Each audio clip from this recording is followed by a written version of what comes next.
Thank you. I'm going to talk to you from the perspective, I'm representing the National Agricultural Statistics Service within USDA. Our program's purpose is to monitor and count crops, crop yield, so if it grows, we have to count it.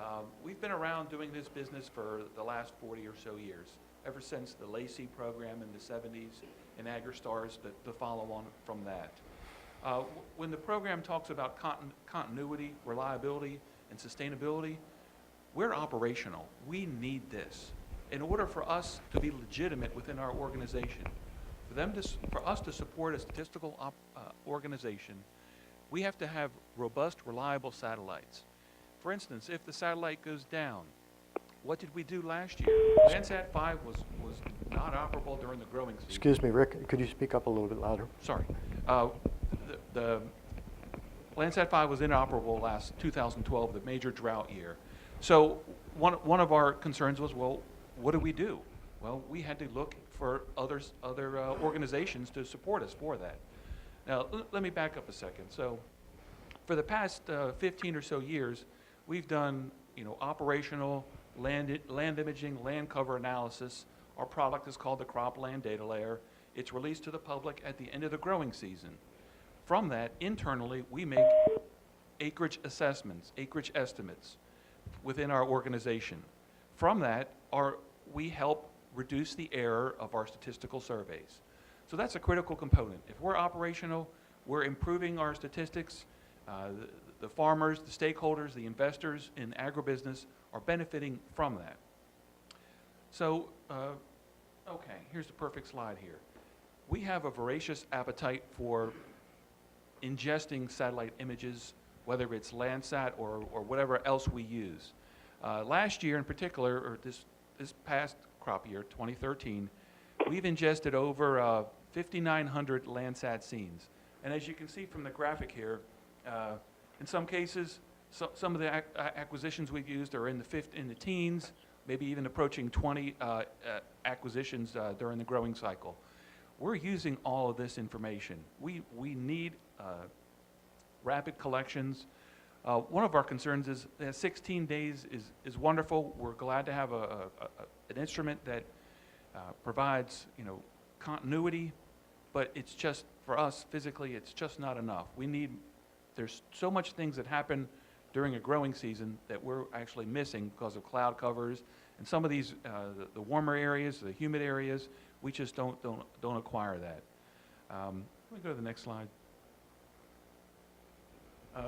Also, we've been contracting with the disaster monitoring constellation satellites for the past few years, since 2011, 11, 12, and 13.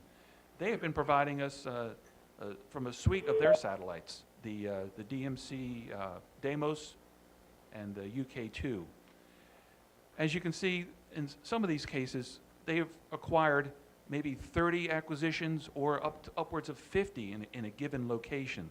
So there's a lot of vacuuming that these guys can do, and when we have collections such as this makes our job a whole lot easier. So we're able to, last year all we had was the DMC product, and we were able to do our jobs, but again, we need a reliable system.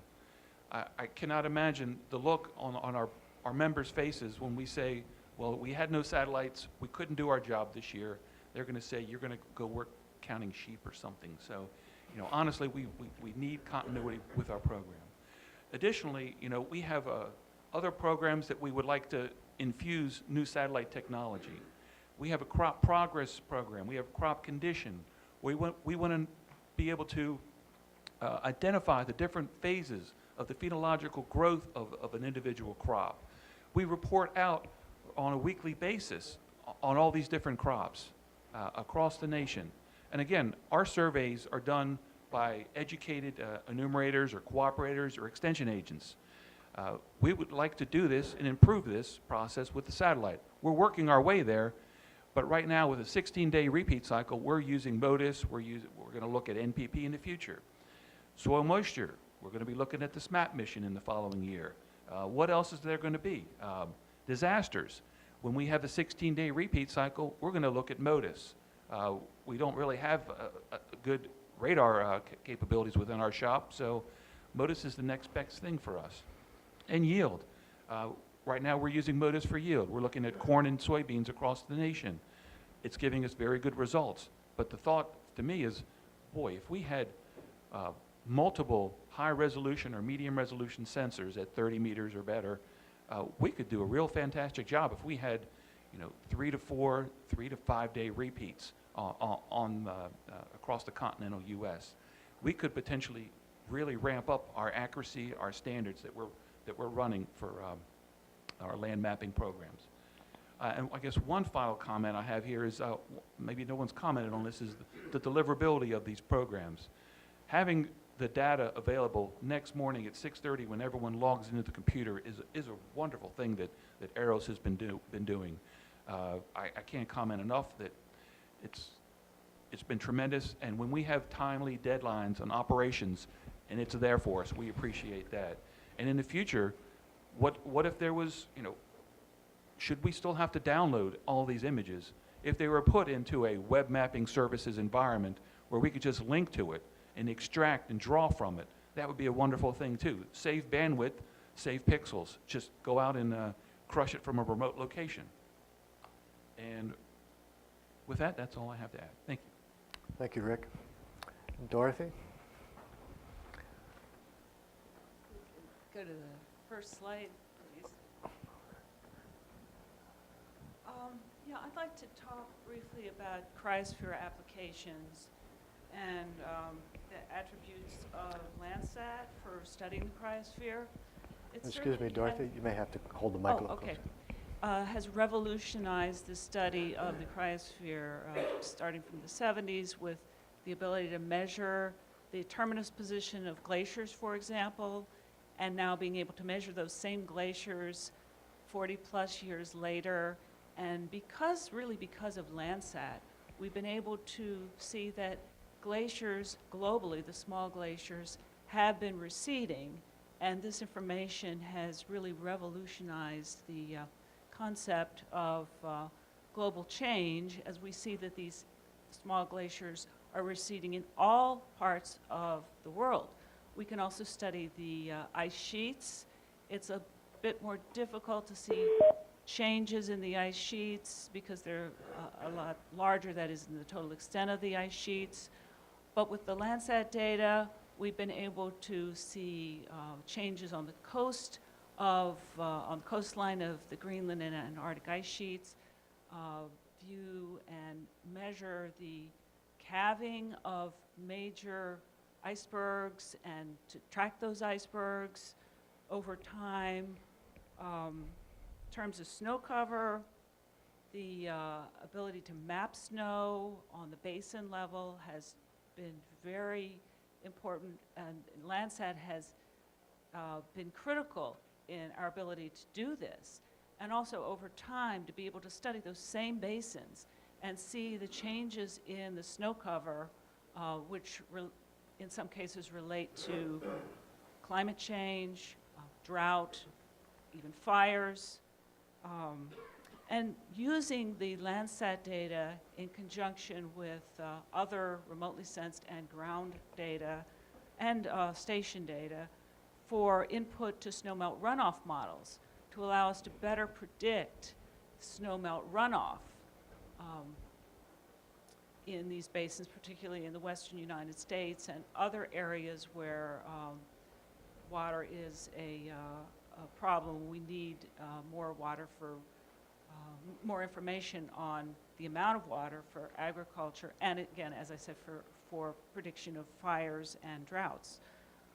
Moving on to sea ice, we also have used Landsat data, perhaps not as extensively, but to study sea ice. And that's because when we can get a good view of sea ice with Landsat, it's just phenomenal. And we can measure polynyas and leads in the sea ice, which is important for heat exchange between the ocean and the atmosphere. But because it's always so cloudy, or often so cloudy over sea ice, particularly where these leads and polynyas are, it can be difficult to use the Landsat data. But we can we can use it to validate medium resolution data and even the coarser resolution data like the passive microwave data for sea ice studies. But when we can study these leads and polynyas, those are areas of vertical mixing in the ocean and areas of ice factories where ice is being formed at a much faster rate. So it's really interesting to be able to find these areas, particularly with the thermal data, and then to monitor the changes over time. Now, in terms of general cryosphere applications, change detection, of course, as I've mentioned, it has been huge. We've been able to see major changes in the cryosphere in the 40 years plus years of the Landsat program. We can measure surface temperature. This has been invaluable, studying surface temperature, for example, of the Greenland ice sheet, where we can see changes just in the last like 20 years in certain areas, particularly in northwestern Greenland. We can map debris cover on glaciers and ice sheets, and perhaps even relate that to atmospheric composition when the debris is from particulate matter in the atmosphere. We can detect melt ponds, and of course the extent of glaciers, terminus position of glaciers, as I mentioned, watch the glaciers recede or advance in the case of glacier surges, and surface melt extent on the Greenland ice sheet and on the smaller glaciers. If we can move on to, let's see if I've covered, one thing I forgot to add here that I thought of in talking with Randy earlier, lake and river ice. Because of the scale of many of the lakes, and of course the rivers, Landsat data has been invaluable in studying some of the dates of ice formation and ice breakup on these lakes. Of course, we have the problem of the 16-day repeat cycle when we're looking at these formation and breakup dates, and I'll get back to that in a minute. Similarly, that's a big problem with snow melt runoff modeling when the snow is melting rapidly in the spring. So the next slide, some of the key attributes for using Landsat data to study the cryosphere. Well, the first and foremost is the long time series since about 1972. We can use this to develop climate data records in some areas for snow cover, for glaciers, and already we have over 40 years of data. And recently up to 15-meter resolution in at least one of the bands. Snow cloud discrimination, which I think was first possible with the 1.6 micrometer band on Landsat, I want to say Landsat 4, might have been Landsat 5. But anyway, we had the 1.6 and now the cirrus band. Cirrus band is extremely important, as was mentioned earlier, because for one thing, if you're measuring the temperature of the surface of the ice, the temperature measurement will be inaccurate if you're measuring the temperature through clouds or through cirrus clouds. So we've got to know where those clouds are and then how to account for those clouds. And we had the ability to do that on MODIS, and now we do with Landsat 8. Higher signal to noise ratio in the visible bands for Landsat 8 has been really a big advance, as Curtis had mentioned, for snow and ice studies. And this has been greatly improved with Landsat 8 compared to the earlier Landsats. Also, I think I mentioned this earlier, the Landsat is very important for validation of medium and coarser resolution satellite data, such as from MODIS and VIIRS. Also, we have good radiometric calibration for reflectance and also surface temperature studies. So if we look at the last, that's the last slide. I have two primary recommendations. Of course, there are dozens of other cryosphere-related recommendations that we could cite, but this theme of increasing the revisit time or maybe even launching 2 Landsats. It just keeps coming up in all of the disciplines, and I just want to echo that. And also the continuity with the earlier Landsats, so we can continue to create these long-time series of data and even climate data records of the various cryosphere features. Thank you. Thank you very much, Dorothy. Randy?